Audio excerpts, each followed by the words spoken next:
At 07:00 on October 4, 1943, Colonel Hubert Zemke stood on the hard stand at RAF Hailworth watching mechanics fuel 52 Republic P-47 Thunderbolts for a bomber escort mission deep into Germany. 29 years old, 6 months of combat, 4 confirmed kills. The Luftwaffe had sent 180 Fall 190s and Messed 109s to defend the industrial targets his bombers would hit that morning. Every pilot climbing into those cockpits knew the numbers. The P-47 Thunderbolt weighed 7 tons empty.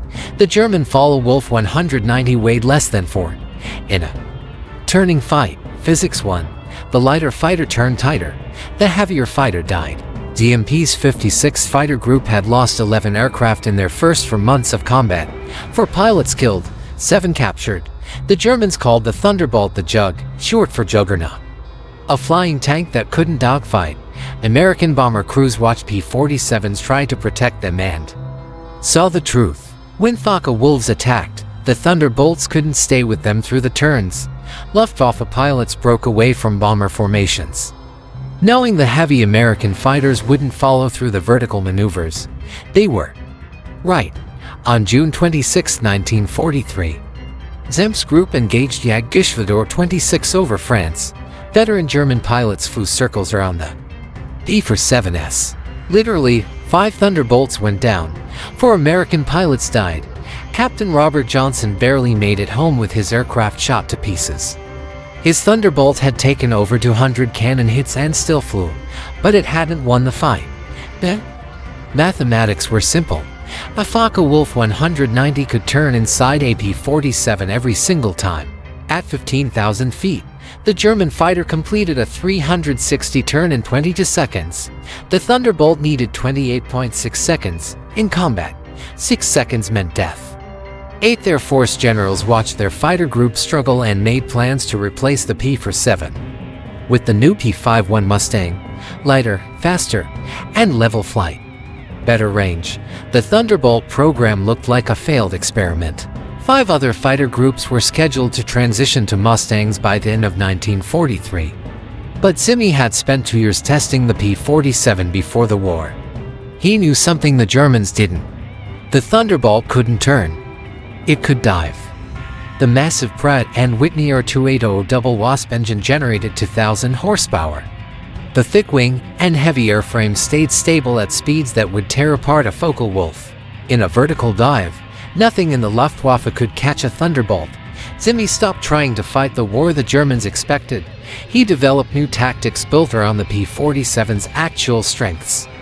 Height advantage, diving attacks, hit and run, never turn with the enemy. Dive through the formation, use speed and momentum, zoom back to altitude, attack again.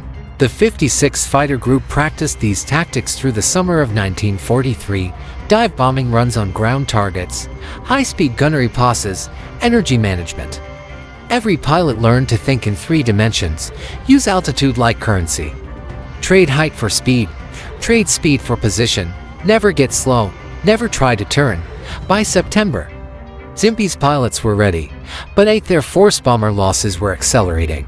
On September 17th, missions to French targets cost 8 P-17s. German fighters hit the formations before American escorts arrived. The bombing campaign was failing. October 4th would be different. Zemke planned to put his new tactics into full combat test. 50 to P-47s, all diving from altitude. All using speed instead of turning, all trusting the mathematics he had calculated. If you want to see how Zemke's diving tactics worked against the Luftwaffe, please hit that like button. It helps us share more stories like this one. Subscribe if you haven't already. Back to Zemke. The mission brief that morning included one detail that changed everything. The bomber stream would fly at 22,000 feet. Zemke positioned his Thunderbolts at 30,000, 8,000 feet above the bombers, 8,000 feet of potential energy, ready to convert into diving speed. By noon, his 56th Fighter Group would either prove the P-47 could win or watch their bombers burn. German radar stations tracked the American formation, crossing the Dutch coast at 09:30 hours. Luftwaffe controllers scrambled Jägerschwan and Jagdgeschwader 26 to intercept. 73 Focke-Wulf 190s climbed toward the American bomber formation. German pilots expected what they always saw. American fighters flying tight formation alongside the B-17s, easy targets when forced to maneuver slowly to stay with the bombers, but Zemke's 56th Fighter Group wasn't escorting the bombers. They were hunting 8,000 feet above them. At 0952, Zemke spotted the German formation assembling 15 miles ahead of the bombers at 18,000 feet. The Focke-Wulfs were climbing into attack position. Standard Luftwaffe doctrine: gain altitude advantage, dive through the bomber formation, use speed to escape before the escorts react. Zemke rolled his P-47 into a 70 dive. 51 Thunderbolts followed, 7 tons of aircraft and ammunition accelerating toward terminal velocity. The massive propeller bit into the thin air. The double Wasp engine roared at full military power. Airspeed needles climbed past 300 miles per hour. Past 350. Past 400. The German fighters never looked up. They were focused on the bombers below them. They didn't see 50 to P-47 screaming down at 450 miles per hour until Ski's first burst of 50 caliber fire ripped through a Focke-Wulf's cockpit. The German pilot never pulled out of his climb. What happened next lasted 90 seconds. 51 more Thunderbolts dove through the German formation at speeds the Focke-Wulfs couldn't match. Each P-47 carried 8 Browning M2 machine guns. Each gun fired 800 rounds per minute. The combined firepower of the group put 68,000 rounds into the sky every 60 seconds. German pilots tried to brake, tried to turn, tried to dive away, but the physics were wrong. A Focke-Wulf at 400 miles per hour couldn't pull out of a dive as quickly as the heavier P-47. The Thunderbolts' thick wing and massive structure handled the G-forces better. German pilots blacked out trying to match the American turn rates, or their aircraft came apart under the stress. Zemke's wingman, Lieutenant Walter Cook, watched a Focke-Wulf try to dive away from his attack. The German pilot pushed his stick forward. His fighter went vertical. Cook stayed with him at 500 miles per hour. The Focke-Wulf's right wing folded backward and tore off.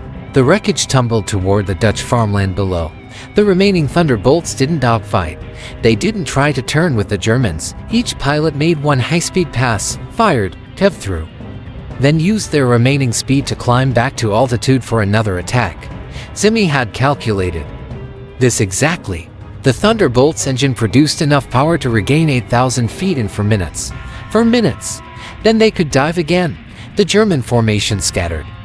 Wulf pilots who moments before were preparing to attack B-7 South now fought for their own survival.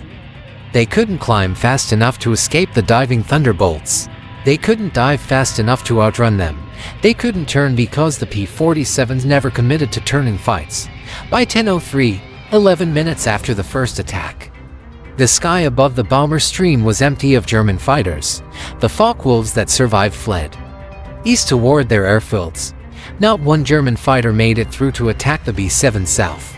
0 bombers lost. Zemke's group reformed at altitude and continued the escort mission. The bombers hit their targets without interference. The return flight showed more Luftwaffe formations in the distance. None approached close enough to engage. The 56th Fighter Group landed at Haleworth between 1300 and 400 hours. Ground crews counted ammunition expenditure. Gun cameras were pulled for film development. Intelligence officers began debriefing pilots. The initial reports seemed impossible. The group claimed 21 confirmed German fighters destroyed, another 8 probably destroyed, 16 damaged, 0 American aircraft lost, 0 pilots wounded. 8th Air Force headquarters demanded verification. They sent investigators to interview every pilot separately. They analyzed all gun camera footage.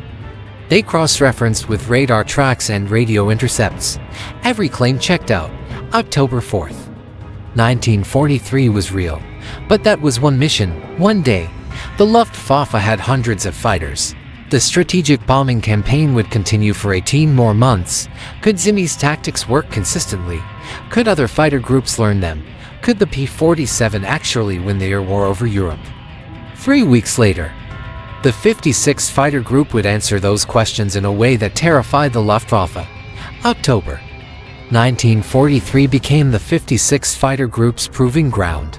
8th Air Force scheduled maximum effort bomber missions every day, weather permitted. Bremen Muster, Wilhelm, Duran, industrial targets deep in Germany. Each mission drew massive Luftwaffe response. October 8th. Escort to Bremen. The group intercepted 40 Messers 109s forming up to attack the bomber stream. Same tactics, high altitude position, diving attacks.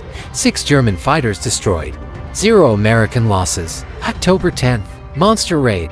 60 Focke-Wulfs attempted to break through to the bombers. ZMPS pilots hit them in 3 successive diving passes. 9 confirmed kills. To probables, the bombers completed their mission without losing a single aircraft to fighter. Attack. October 14th was different. 8th Air Force launched the second Schweinfurt raid. 291 B-7 South targeted ball-bearing factories critical to German war production. The Luftwaffe threw everything available into defending Schweinfurt. Over 300 fighters. Every available mission. This was the decisive battle both sides knew was coming. Zemke wasn't flying that day. He was at 8th Air Force headquarters receiving the British Distinguished Flying Cross. His deputy commander, Lieutenant Colonel David Schilling, led the 56th into combat. Schilling followed Zemke's tactics exactly. Position high. Wait for the German formations to commit. Dive through them at maximum speed. But the scale of the battle overwhelmed every escort group. Too many German fighters, not enough American escorts. The math didn't work. 68 B-7s went down. 680 American airmen killed or captured in one afternoon. The Schweinfurt raid became the worst single-day loss of the war for 8th Air Force. The 56th Fighter Group claimed 16 German fighters destroyed that day, more than any other escort group. But it wasn't enough. The bombers kept burning. The strategic bombing campaign looked finished. American losses were unsustainable. German fighter production was accelerating. The daylight bombing offensive was failing. October 20th.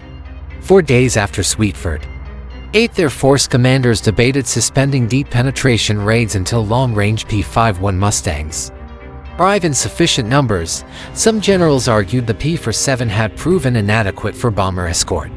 Regardless of tactics, the aircraft was too short-ranged, too heavy, too limited. Then the weather cleared over northern Germany. 8th Air Force launched another maximum effort mission, Turin railway yards. The 56th Fighter Group took off from Hilsorth at 0830. Zemke was back in command. The mission followed the new doctrine exactly. The group positioned at 32,000 feet, 10,000 feet above the bomber stream. German fighters rose to meet the B-7 South. Zemke counted 73 contacts, Jägerschwader 26 and elements of Jägerschwader 3, some of the Luftwaffe's most experienced pilots. The German formation leader was Major Wilhelm Ferdinand Galland, younger brother of Luftwaffe General Adolf Galland. 55 confirmed victories. 7 years of combat experience. He had fought in Spain, Poland, France, and Russia. He knew every fighter tactic the Luftwaffe taught. Galland positioned his group up for a classic bounce attack on the bombers. His fighters held altitude advantage over the B-7 South. His pilots were in perfect formation. They began their diving attack at 10:45. Zemke was already diving. His 52 Thunderbolts had 2,000 feet more altitude than the German formation. They hit Galland's group from above and behind at 470 miles per hour. The German pilots never saw them coming. The combat lasted 7 minutes. 17 German fighters went down in that window.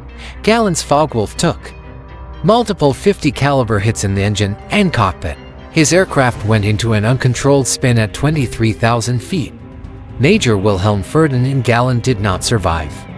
The Luftwaffe lost one of its most experienced fighter leaders in a battle that lasted less time than it takes to boil water. By October 31st, the 56th Fighter Group had flown 9 major combat missions in 1 month. Their confirmed kill total for October was 39 German aircraft destroyed.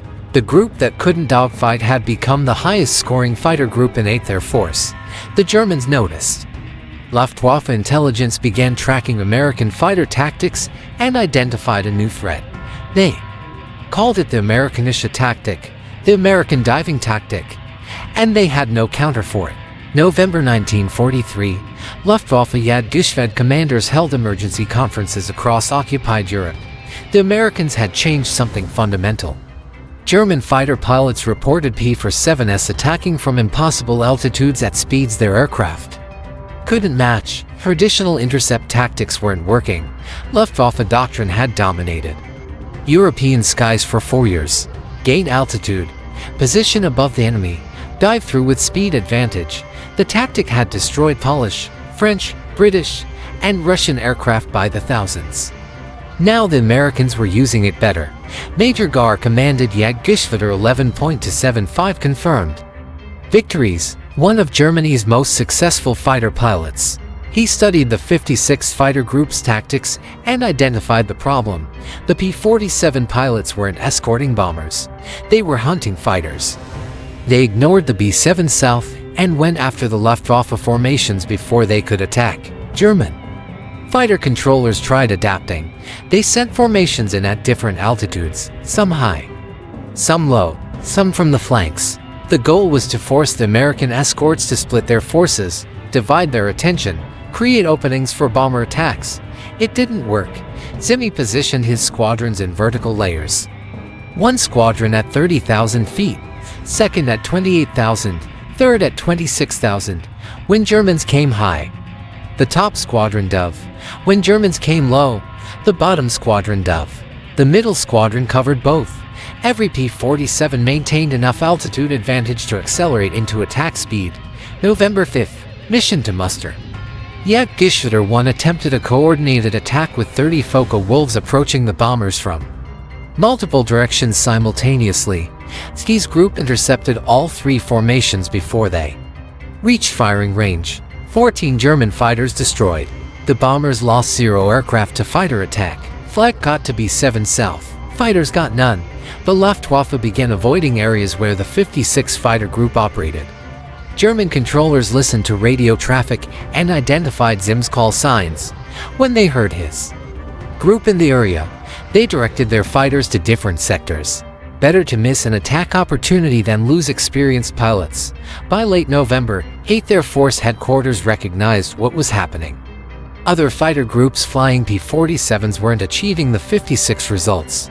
The 4th Fighter Group, the 78th Fighter Group, the 352nd, all good units, all competent pilots.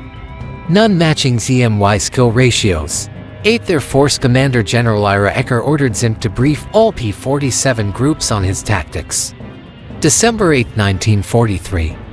Kingscliff Airfield. Every fighter group commander in 8th Air Force attended. Zemke spent 4 hours explaining the mathematics. The P-47 couldn't turn. Accept that. Don't try to dogfight. Use altitude. Convert height to speed. Hit fast. Disengage fast. Climb back to altitude. Repeat. Never get slow. Never turn with the enemy. Think vertically, not horizontally. Some group commanders resisted. They had trained their pilots in traditional dogfighting, turning combat, close-in maneuvering. Zemke was telling them everything they knew was wrong for the Thunderbolt. The aircraft couldn't do what fighter doctrine required. So changed the doctrine. Colonel Don Blakesley commanded the 4th Fighter Group. His unit was scheduled to transition to P-51 Mustangs in January 1944. He asked Zemke if the diving tactics would work for Mustangs, too. Zemke said, yes. Every fighter benefited from altitude advantage and high-speed attacks. But the P-47 needed those tactics. The Mustang had options. The Thunderbolt didn't. December 22nd, the 56th Fighter Group escorted bombers to Osnabrück. Heavy overcast, poor visibility. German fighters attacked from inside cloud layers. The ambush tactics eliminated American altitude advantage. 8 P-47s took damage, 1 pilot killed. To captured, the mission showed the limitations when weather forced low altitude operations. The Thunderbolt advantages disappeared, but clear weather dominated Northern Europe through January and February 1944. Perfect conditions for high-altitude operations. The strategic bombing campaign accelerated. Big week was coming. 6 consecutive days of maximum effort raids against German aircraft factories. Every available bomber, every available escort. The largest air battle in history. The 56th Fighter Group would fly all 6 days. Their mission assignments included a target no American fighter had ever reached: Berlin, the German capital, 500 meters into enemy territory, beyond the combat radius of every escort fighter in the inventory. Except someone had figured out how to extend the P-47's range by 18%, and that someone was about to prove the Thunderbolt could protect bombers all the way to Hitler's doorstep. February 1944, Republic aviation engineers delivered modified external fuel tanks to RAF Hailworth. Each tank held 150 grams. Standard P-47 internal fuel capacity was 305 grams. The external tanks increased total fuel to 605 grams. Combat radius jumped from 230 miles to 425 miles. Berlin was within range. The problem was weight. A fully fueled P-47 with external tanks weighed 9 tons at takeoff. The aircraft needed every foot of Hailworth's runway to get airborne. Once airborne, the fuel weight affected climb performance. German fighters could intercept during the vulnerable climb phase when American fighters were heavy and slow. Zemke calculated the solution: take off with full fuel, climb slowly to altitude over England, burn off the external tank fuel first, drop empty external tanks before crossing into enemy territory. By the time German fighters appeared, the P-47s would be at combat weight with full internal fuel remaining. The mathematics worked, but the tactics required perfect timing. If the external tanks dropped too early, the fighters wouldn't reach Berlin. If they dropped too late, the aircraft would be too heavy for combat maneuvers. Zemke set the drop point over Holland, 200 meters from base. The fighters would cross the Dutch coast at combat weight with enough internal fuel for 2 hours of operations. February 20th, Big Week began. 8th Air Force launched 941 bombers against German aircraft factories. The 56th Fighter Group took off at 09:00 hours, 50 for P-47s, each carrying full fuel and ammunition. Target Leipzig, 400 meters into Germany. The group climbed to 30,000 feet over the North Sea. External tanks fed fuel to the engines during the climb.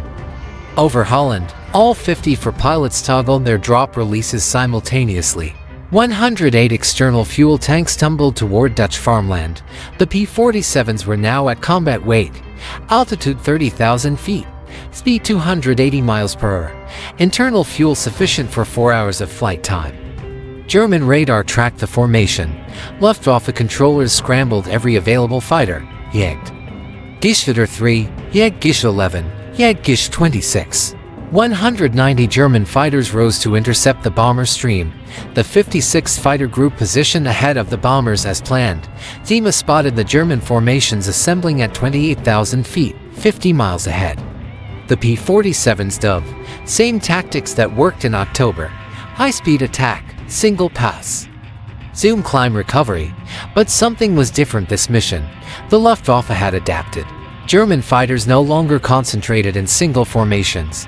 They spread out in small groups. For aircraft sections, difficult to spot, difficult to intercept all simultaneously.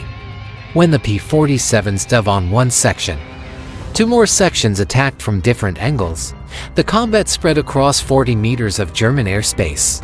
Zemke's group couldn't maintain formation cohesion while engaging multiple small German units. The fight fragmented into dozens of individual engagements. P-47 pilots found themselves alone, outnumbered, fighting multiple opponents simultaneously. Lieutenant Robert Johnson engaged 3 Messers 109s. Over Brunswick, he destroyed one, damaged another. The third got on his tail. Johnson dove to escape. The Messerschmitt followed. Both aircraft accelerated past 450 miles per hour. Johnson pulled out at 8,000 feet. The German pilot blacked out from G-forces and crashed. Across the battle space, similar fights repeated. German pilots tried to turn with the P-47s. Physics killed them. American pilots tried to climb away. Mathematics saved them. The Thunderbolt's power-to-weight ratio at combat speed exceeded anything the Luftwaffe could match. The bomber stream reached Leipzig at 12:30 hours. German flak batteries opened fire. 88mm guns, 105mm guns. The sky filled with black bursts. 21 B-17s went down over the target, flak. Not fighters. The Luftwaffe never got through. The 56 Fighter Group escorted the bombers back to England. They landed at Halworth at 15:40 hours. 6 hours and 40 minutes total mission time. 18 German fighters confirmed destroyed. To P-47's loss. Both pilots survived and evaded capture. Big week continued for 5 more days. Brunswick, Regensburg, Augsburg, Gotha, Schweinfurt again, and on March 6, 1944, the mission everyone said was impossible. Berlin, March 6, 19,440,700 hours. RAF Halworth. He briefed his pilots for the deepest penetration mission ever attempted by American fighters. Berlin, 510 miles from the English coast. The German capital had never been reached by escort fighters. Every previous Berlin raid lost bombers by the dozen to unopposed Luftwaffe attacks. The mission plan was ambitious. 660 B-7 South would hit industrial targets across Berlin. 397 fortresses targeted the VKF ball-bearing plant in Erkner. 263 hit the Daimler-Benz engine factory. The raids with German tank and aircraft production if the bombers survived. 8th Air Force assigned 8 fighter groups to escort duty. Total 673 fighters rose to defend Berlin. The capital had never fallen to daylight bombing. It wouldn't fall today. 56th Fighter Group crossed into Berlin airspace at 11:22 hours. First American fighters over the city. Zemke spotted the German formations at 11:24. 70 plus. Contacts. 28,000 feet. 5 miles ahead of the bomber stream. Focke-Wulf 190s and Messerschmitt 109s mixed together. The Luftwaffe had committed everything. The P-47s dove from 33,000 feet. Zemke led the attack personally. His flight hit the German formation at 460 miles per hour. The initial pass destroyed 6 fighters in 11 seconds. The German formation scattered. Zemke's wingmen followed through. 3 more Focke-Wulfs went down. The sky above Berlin became a three-dimensional battlefield. P-47s dove from altitude. German fighters tried to climb to the bombers. Both forces collided at 25,000 feet. 50 caliber tracers and 20mm cannon fire crisscrossed the airspace. Aircraft debris fell toward the city below. Zemke destroyed a Focke-Wulf over the Dummer Lake area.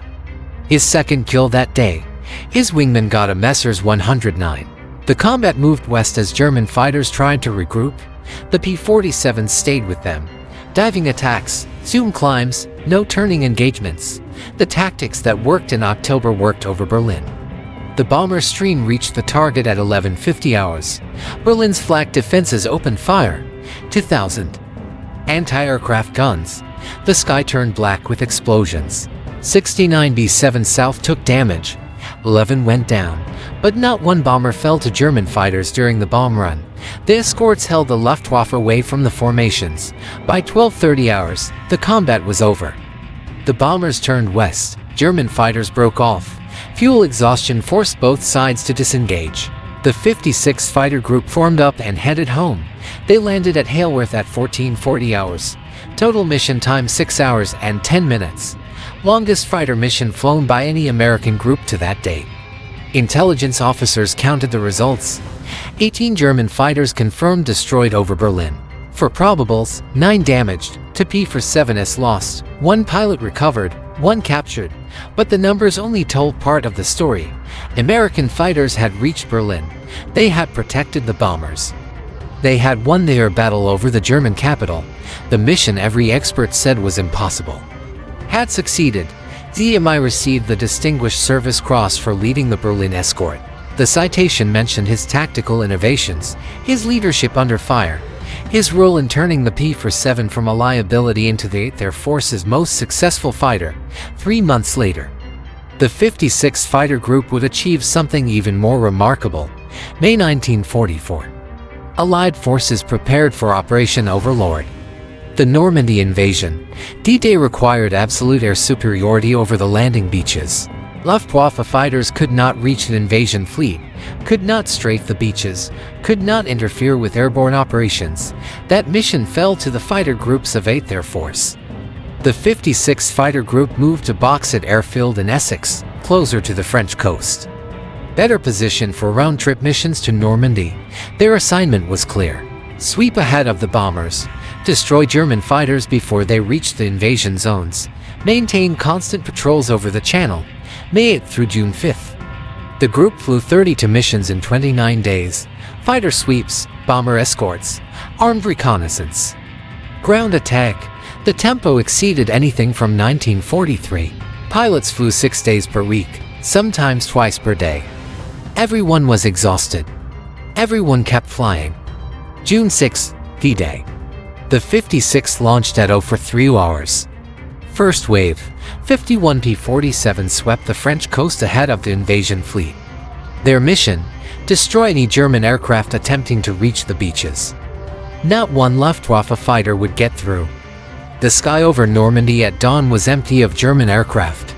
The Luftwaffe had pulled back from coastal airfields days earlier. Allied intelligence knew they were positioning for counterattacks once the invasion began. The 56 flew toward those inland airfields. If German fighters wouldn't come to them, they would go to the Germans. At 06:02 hours, Zemke spotted aircraft taking off from an airfield near you. Focke-Wulf 190 scrambling to meet the invasion. The P-47s attacked the airfield during the takeoff sequence. German fighters were most vulnerable while accelerating down the runway, heavy, slow, and able to maneuver. The attack destroyed 9 Focke-Wulfs on the ground. 4 more were shot down. During takeoff, the remaining German fighters aborted their mission and scattered. Not one reached the invasion beaches. The 56th returned to Boxed at 0915 hours. Refueled, rearmed, launched again at 1100 hours. Second mission of D-Day. Armed reconnaissance over the Files area. The group intercepted German fighter bombers attempting to reach Allied positions. Junkers 88s, Focke-Wulf 190 fighter bombers, Messed 110 night fighters pressed into daylight service. The Luftwaffe was throwing everything available into stopping the invasion. By sunset on June 6, the 56th Fighter Group had flown 97 individual sorties. They claimed 23 German aircraft destroyed, 15 on the ground, 8 in the air, 0 American losses. The invasion succeeded partly because German fighters never reached the beaches in significant numbers, but June 6 was one day. August 12, 1944, Zemke received orders to transfer to the 479th Fighter Group, a struggling unit equipped with P-38 Lightnings, converting to P-51 Mustangs. 8th Air Force needed Zemke to rebuild them. His time with the 56th was over. Lieutenant Colonel David Schilling assumed command. Schilling had flown with the group since January 1943. He understood Zemke's tactics completely. The transition was seamless. The group's performance never declined. Under Schilling, the 56th continued operations through the end of 1944 and into 1945. Battle of the Bulge, crossing the Rhine. The final push into Germany. The group flew its last combat mission on April 21, 1945. 18 days before Germany surrendered. When the Air Force Historical Research Agency compiled final statistics, the 56th Fighter Group's record was undeniable. 2 years of combat operations, 447 missions flown, 19,391 sorties, 64. 32 hours of combat flight time, 677 and one-half German aircraft destroyed in air-to-air combat. The highest aerial victory total of any fighter group in ETH Air Force. 100 more victories than the second-place group. The only fighter group in the European theater that flew the same aircraft type from first mission to last mission. The P-47 Thunderbolt that German pilots called too heavy for combat had destroyed more Luftwaffe fighters than any other American aircraft. Not because the airframe changed. Because the tactics changed. Zemke's diving attacks, his altitude discipline, his refusal to dogfight, his mathematical approach to aerial combat. These innovations transformed the strategic bombing campaign. They made D-Day possible. They won the air war over Europe. And it all started with one realization: the P-47 couldn't turn, so stop trying to make it turn. Z transferred to the 479th Fighter Group on August 12, 1944. His new unit flew P-51 Mustangs, different aircraft, same tactics, Height advantage, diving attacks, speed over maneuverability. He scored 2 and 1/2 additional victories with the 479th.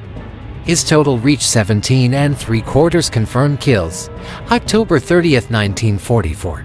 Zemke led a mission over Germany in deteriorating weather, severe turbulence. His P-51's wings separated at 18,000 feet. He bailed out, evaded for 3 days. German troops captured him on November 2nd. He spent the remainder of the war in Stalag Luft 1 as senior Allied officer, responsible for 9,000 prisoners. But the 56th Fighter Group didn't need Zemke anymore. His tactics had become doctrine. Every pilot in the group understood the mathematics. Every new replacement learned the system. The unit's success continued under Schilling's command through the final 7 months of the war. The group produced 39 fighter aces, more than any other 8th Air Force fighter group. Lieutenant Colonel Francis Gabreski scored 28 victories with the 56th, the highest total of any American pilot in the European theater. Captain Robert Johnson finished with 27. Colonel David Schilling claimed 22 and 1/2. Major Walker Mahuron got 20 and 3/4. These weren't lucky pilots. They were disciplined tacticians who understood physics. They knew their aircraft's capabilities. They refused to fight the enemy's fight. They made the Luftwaffe fight their fight, and the Luftwaffe lost. By April 1945, other P-47 groups across 8th Air Force had adopted variations of Zemke's tactics. The 78th Fighter Group, the 352nd, the 353rd, combined P-47 Thunderbolt groups destroyed over 2,000 German aircraft in air-to-air combat. The supposedly obsolete fighter became the most successful American aircraft in the European theater. The strategic bombing campaign succeeded because fighters like the P-47 made it succeed. Bomber losses declined from 20% per mission in 1943 to less than 2% by 1945. German industrial production collapsed. Ball-bearing factories, aircraft plants, oil refineries, tank factories, all destroyed by bombers protected by escorts that finally worked. Zemke survived the war, returned to the United States in May 1945, remained in the Air Force until 1966. Retired as a full colonel. He never received a general star despite leading one of the most successful fighter groups in American history. Some said his outspoken criticism of senior officers cost him promotion. Others said the Air Force preferred leaders who didn't question doctrine, but Zemke changed warfare regardless of his rank. His mathematical approach to aerial combat influenced fighter tactics for the next 30 years. Vietnam era for Phantom pilots used energy management tactics derived directly from Zemke's P-47 doctrine: height advantage, speed advantage, boom and zoom. The principles remained valid even as aircraft speeds doubled and tripled. The 56th Fighter Group, disbanded in October 1945, reformed in 1946, served through the Cold War. Flew F-86 Sabres in air defense missions, converted to F-100 Super Sabres, and F for Phantoms. Today, the unit trains F-16 pilots at Luke Air Force Base in Arizona. The Wolfpack continues. If this story moved you the way it moved us, do me a favor, hit that like button. Every single like tells YouTube to show this story to more people. Hit subscribe and turn on notifications. We're rescuing forgotten stories from dusty archives every single day. Stories about pilots and commanders who saved lives with tactics, mathematics, and discipline. Real people, real heroism. Drop a comment right now and tell us where you're watching from. Are you watching from the United States, United Kingdom, Canada, Australia? Our community stretches across the entire world. You're not just a viewer. You're part of keeping these memories alive. Tell us your location. Tell us if someone in your family served. Just let us know you're here. Thank you for watching, and thank you for making sure Hubsky and the 56th Fighter Group don't disappear into silence. These men deserve to be remembered, and you're helping make that